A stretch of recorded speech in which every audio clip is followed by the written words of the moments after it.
Senator Orrin Hatch didn't want to be left out of this new trend of Republicans mocking and attacking victims of sexual assault. So when he was approached by some protesters earlier today, he responded in his own way, as you'll see.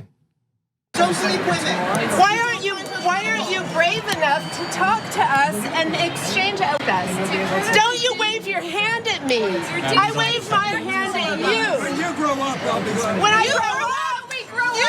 How dare you talk to women that way? How dare you? That first, how dare you? That's right. You just listen. So as much as we are really frustrated with Jeff Flake and all that, his response sure seems good in comparison. He did that to them.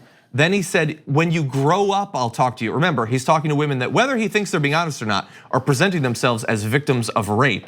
And he says, when you grow up, I'll talk to you. And then as he goes away in the elevator, as condescending a series of gestures and words as is imaginable. Like, stop, Orrin Hatch is Superman. There is like this steel fence around him. Like, do you know how long he's been in this position? It almost just like manipulates the idea that senators are in place to be your voice.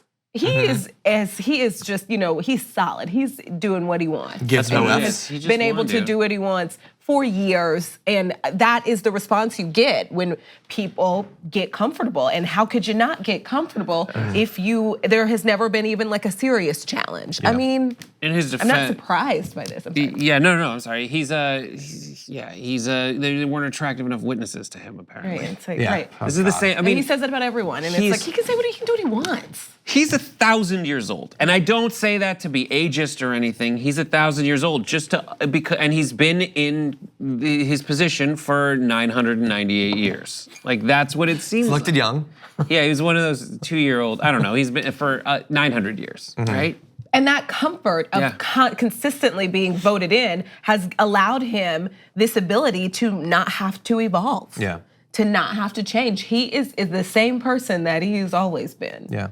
And one of the threads that's sort of gone through from even before the sexual assault allegations, people were putting pressure on Susan Collins. That was when they started raising money to eventually fund a challenger to her if she voted in support of him. They have always called it bullying, intimidation. Susan Collins told a reporter earlier today that she felt bullied by the sexual assault victims coming to outside her office.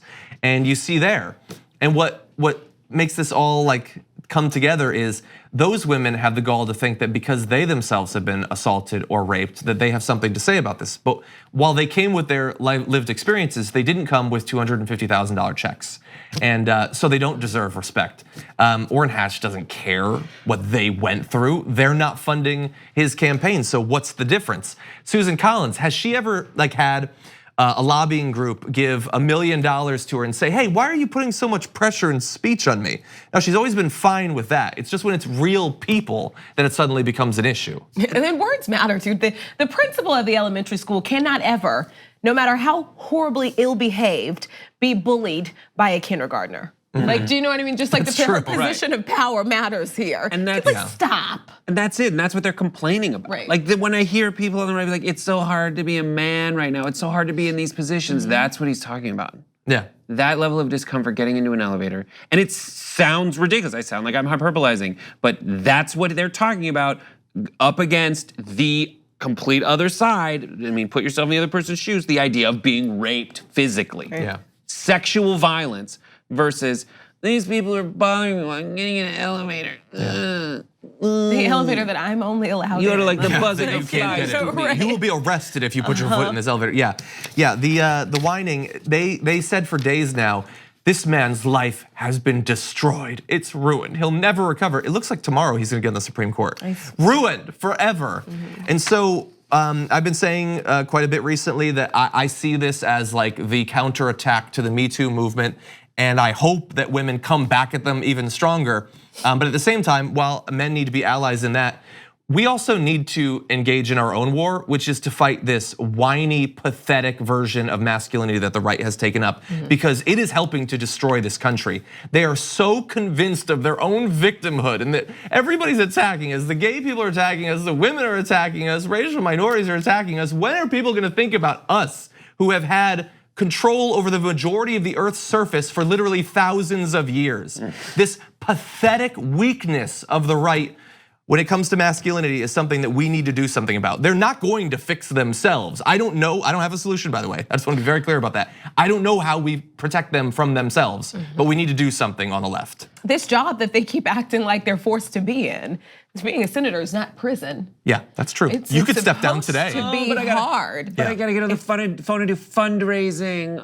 That's what they say. That's what they cite as like the most frustrating part of the job, and that's kind of what we're arguing in trying to get money out of politics. But like they act like it's like this giant terrible thing. When the alternative is just don't make those phone calls. Like over the years, some of you don't even show up all the time. So I mean, like you're allowed to just not be there. Just go be a millionaire. Manchin for the cloture vote appeared conveniently after both sides had voted. Like after the initial roll call, he walked in and then was like, let's scoreboard. All right, I'm a yes. We can't get rid of all of them, but maybe we can get rid of Ted Cruz at least. The TYT Plus app is now available on iOS and Android. Download to get more TYT content at tyt.com/app.